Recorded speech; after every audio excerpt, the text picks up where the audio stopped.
أعوذ بالله من الشيطان الرجيم. بسم الله الرحمن الرحيم.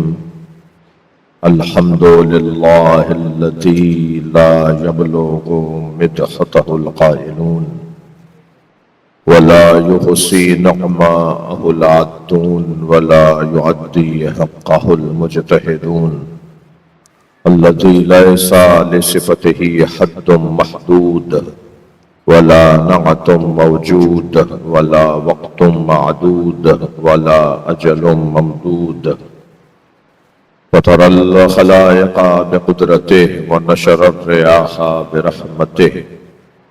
الصلاة والسلام على الرسول المسدد المصطفى الأمجد المحمود الأحمد، سيدنا ومولانا ومولى الكونين جد الحسن والحسين عاني أبا القاسم محمد. اللهم صل على وآله الطيبين الطاهرين المعصومين الذين قال الله إنما يريد الله ليذهب عنكم الرجس أهل البيت ويطهركم تطهيرا.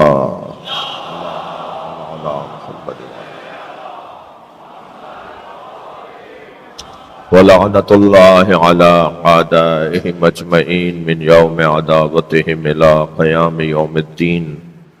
أما بعد، قال الحكيم في قرآن الكريم: بسم الله الرحمن الرحيم.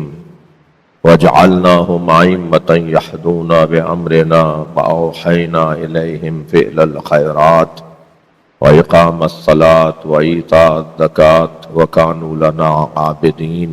صلوات.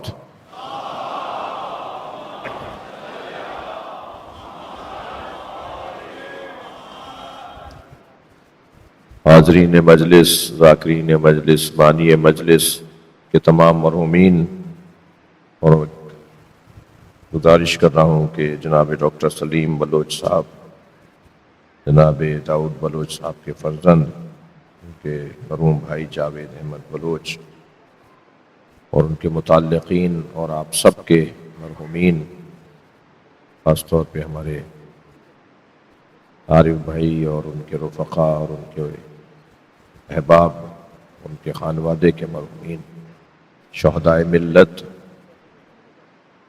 جن کے حق ہماری گردنوں پر ہیں اور ہمارے درمیان اب وہ نہیں ہیں، ان سب کی مغفرت کے لیے ایک بلند تر صلوات.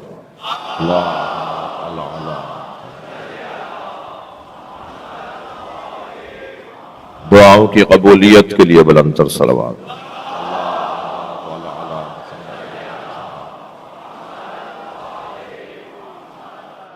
تھوڑا سا زحمت فرمائیں اور تھوڑا جڑ کے بیٹھ جائیں. تو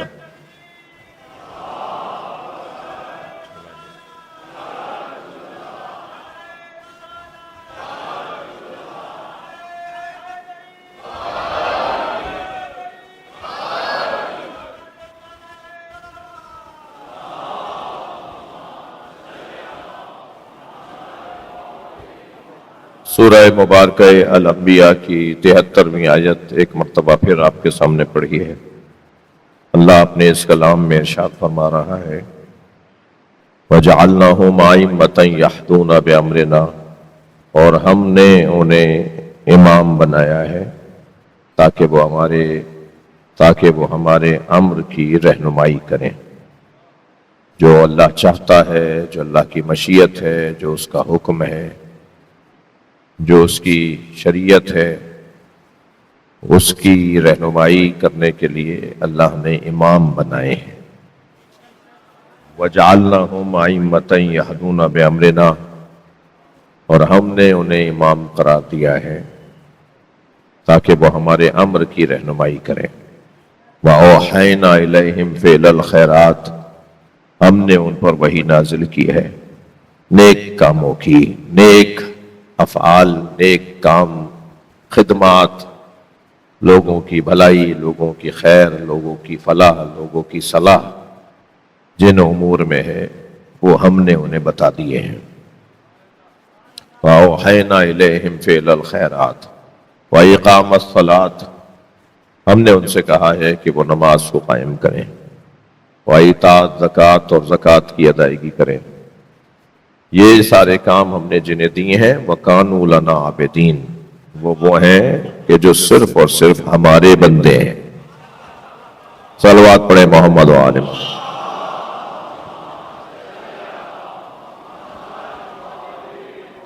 وہ صرف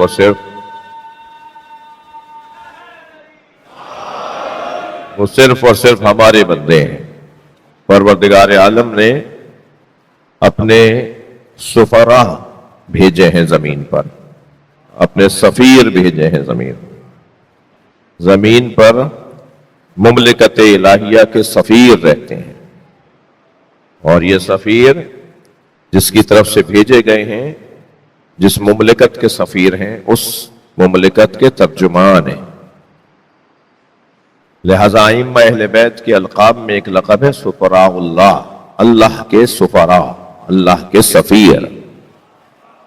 یہ جو اللہ کے سفیر ہیں، تو سفیروں کو تو آپ جانتے ہیں نا کہ سفیروں کو نہیں جانتے آپ، اللہ کرے نہ جانے، اللہ کرے جانے، مگر سفیر کا کام جانتے ہیں آپ کیا؟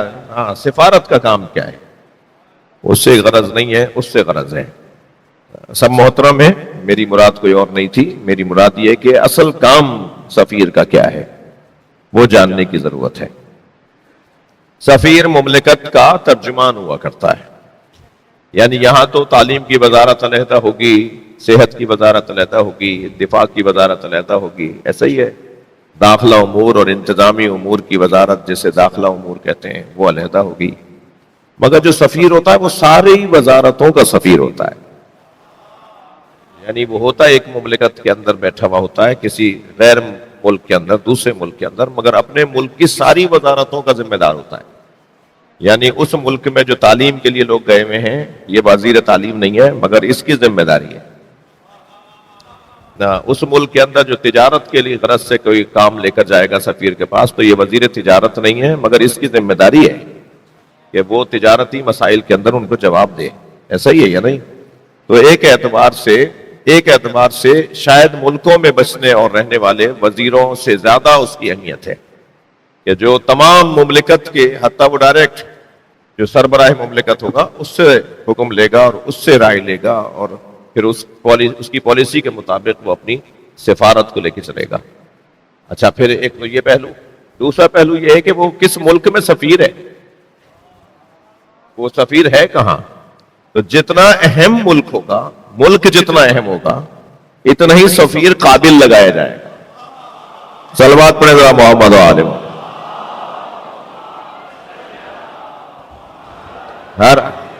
ہر افسر کو، ہر بیوروکریٹ کو، ہر مثال کے طور پہ سفیر بننے کے قابل کو ہر ملک میں نہیں لگایا جائے گا، وہ دیکھا جائے گا یہ اس ملک کے قابل بھی ہے۔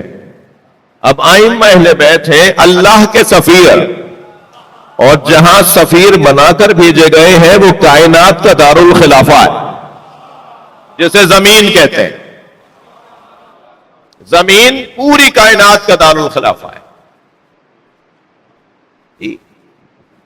اللہ کی تو کوئی جگہ نہیں ہے، اور اللہ کی ہر جگہ ہے۔ کسی ایک جگہ پر اللہ کو محدود کریں گے تو ابھی توحید کے عقیدے سے باہر، کسی ایک جگہ اللہ کو نہیں مانیں گے تب بھی عقیدہ توحید سے باہر۔ وہ ہر جگہ ہے، وہ کہاں نہیں ہے، وہ ایک جگہ پر نہیں ہے، وہ ہر جگہ ہے۔ مثلا اگر کہا جائے اللہ خانہ کعبہ میں ہے تو کہا جائے گا نہیں، اور اسی کو منفی کر لیجئے اللہ خانہ کعبہ میں نہیں ہے، کہا جائے گا ہاں۔ یعنی منفی سوال کریں تو مثبت جواب، مثبت سوال کریں تو منفی جواب۔ اللہ خانہ کعبہ میں ہے، اللہ خانہ کعبہ میں کہاں؟ اللہ کو اگر کہتے ہیں خانہ کعبہ میں ہے تو محدود کر دیا، اور اگر کہیں اللہ خانہ کعبہ میں نہیں ہے تو جواب آئے گا ہاں اللہ خانہ کعبہ میں ہے، اللہ خانہ کعبہ میں بھی ہے۔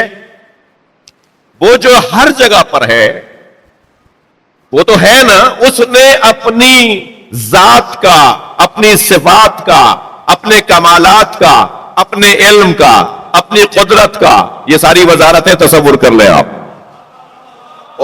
اس نے اپنی جلالت کا، اس نے اپنے کمالات کا سفیر جنہیں بنایا ہے وہ اہل بیت. لہذا اگر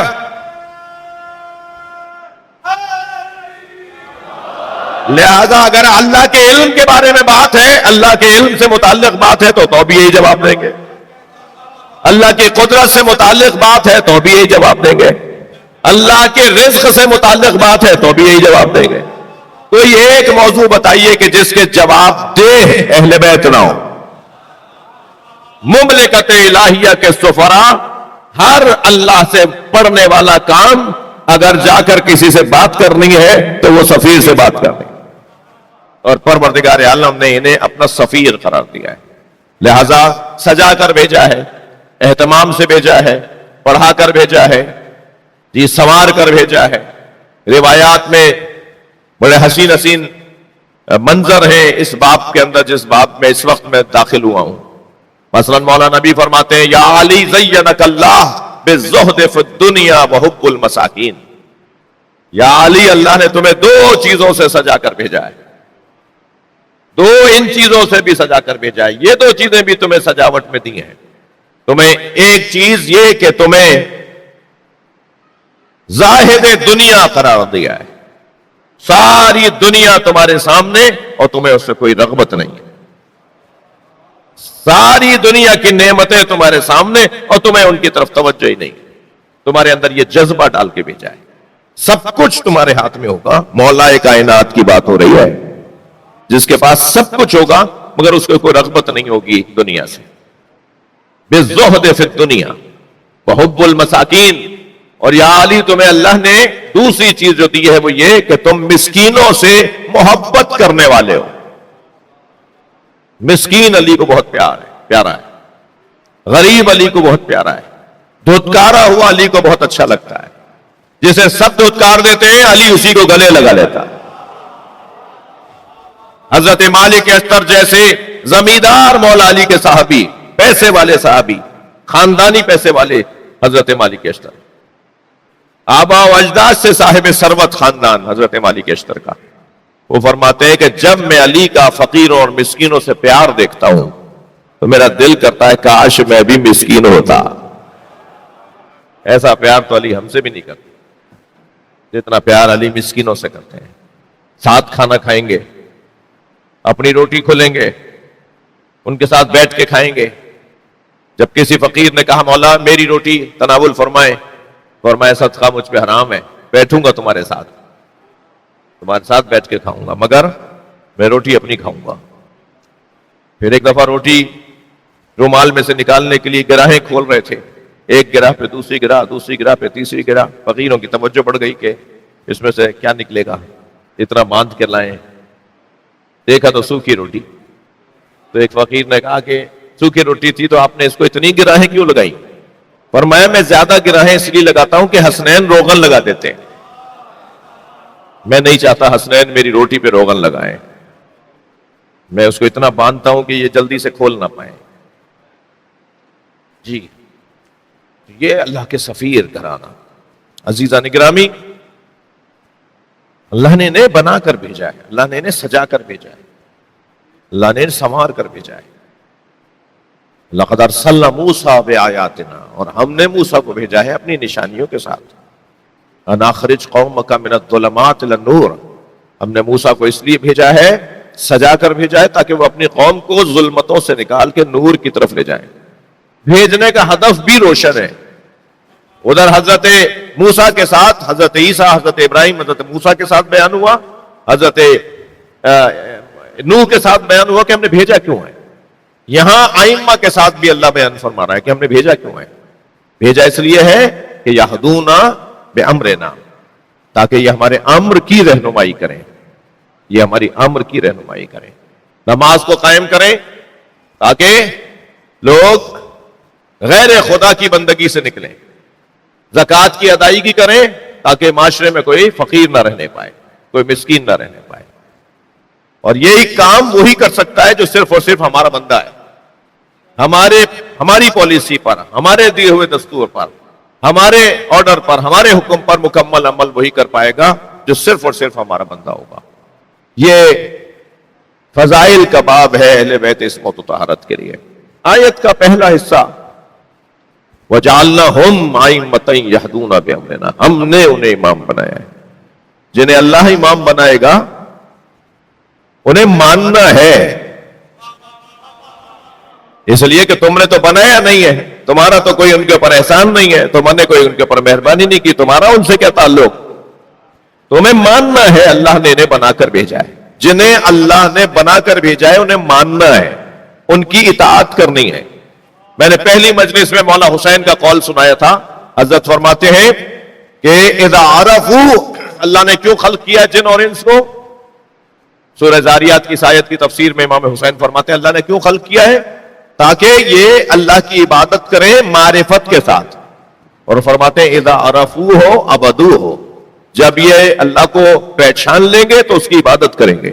وَإِذَا عَبَدُوهُ اسْتَغْنُوا عَنْ عِبَادَتِ غَيْرِ اللَّهِ، جب یہ اللہ کی عبادت صرف اللہ کی معرفت کے ساتھ عبادت کریں گے تو غیر خدا کی عبادت سے یہ مستغنی ہو جائیں گے. پوچھنے والے نے پوچھا فما معرفت اللہ، مولا اے فرزند رسول اللہ کی معرفت کا کیا مطلب ہے؟ فرمایا معرفت اہل کل زمان بامامہم، ہر شخص اپنے زمانے کے امام کی معرفت حاصل کرے گویا اس نے اللہ کی معرفت حاصل کرے. صلوات پڑھنے والا محمد وآلہ.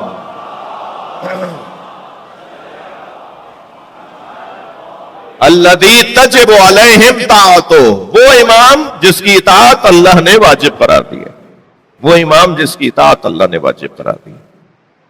عزیزان گرامی، آیت کے اس پہلے حصے پہ آج میں آپ کے ساتھ تھوڑی دیر اور رکنا چاہوں گا. وَجَعَلْنَاهُمْ أَئِمَّةً يَهْدُونَ بِأَمْرِنَا، اللہ نے انہیں امام بنایا ہے، اللہ نے امام بنایا ہے. لوگ کیوں نہیں بنا سکتے؟ ان بچوں جوانوں کے لیے ایک جملہ پہلے کہہ دوں، یہ جو میرے کم سن ساتھی بیٹھے ہیں، ہمارے ہاں امامت اور خلافت دو چیزیں نہیں ہیں. ہاں یہ کہیں اور کا رنگ ہے جو ہمارے ہاں کبھی کبھی آتا ہے کہ خلافت اور ہے امامت اور ہے. خلافت کو آزاد کر دیا گیا اور امامت کا نہیں، امامت اہل بیت کے پاس ہے. نہیں بھائی جی، وہ جو غدیر میں دیا گیا تھا اور سقیفے میں چھینا گیا، وہی تو سقیفے میں چھینا جو غدیر میں دیا تھا. وہ کیا چیز تھی؟ وہ اس امام برحق کو خلافت دی گئی تھی. اس امامت کے منصب پر فائز ہستی کو خلافت دی گئی تھی، وہ چھین لی.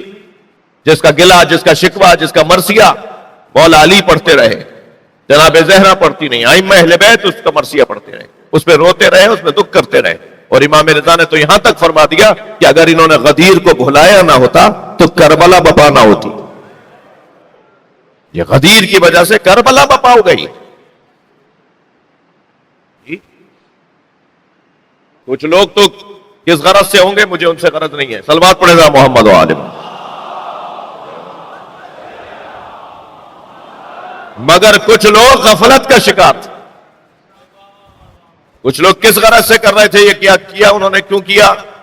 چھوڑیے، لوگوں کو برداشت نہیں ہے. اس موضوع پہ زیادہ بات کرنا لوگوں کو ہضم نہیں ہوتا، برداشت نہیں ہے. لیکن کچھ لوگ تو غفلت کا شکار تھے. کچھ لوگوں نے تو بے توجہی کی، لا تعلقی کی. جی اگر ہم ساتھ دیتے تو یہ ہو جاتا. حتیٰ جب کسی سے پوچھا گیا کہ غدیر میں آپ کہاں تھے تو کہا میں ممبر کے قریب تھا، نبی کے پالانوں کے بنے ہوئے ممبر کے قریب تھا. تو حضرت نے پوچھا کہ تمہیں یاد ہے کہ میرے بارے میں کیا فرمایا نبی نے؟ کہنے لگے کہ میرا حافظہ کام نہیں کر رہا، میرا حافظہ کام نہیں کر رہا. ان کے لیے لکھا ہے کہ وہ جب دنیا سے گئے تو بہت بری حالت میں گئے. جی ایسے ہی حضرت نے ایک سے کہا کہ تم کہاں تھے غدیر میں؟ کہا میں تھا. کس طرف کھڑے تھے؟ تمہارے ساتھ کون تھا؟ آگے کون تھا؟ پیچھے کون تھا؟ حضرت انہوں نے بتایا کہ کون تھا. حضرت فرمایا کیا کہا تھا میرے بارے میں؟ کہنے لگے یا علی میرے بچے زیادہ ہیں، میری فیملی بڑی ہے، رہنے دو. زمانہ بدل گیا. میں آپ سے پوچھ رہا ہوں زمانہ بدل گیا؟ زمانہ کہاں بدلا؟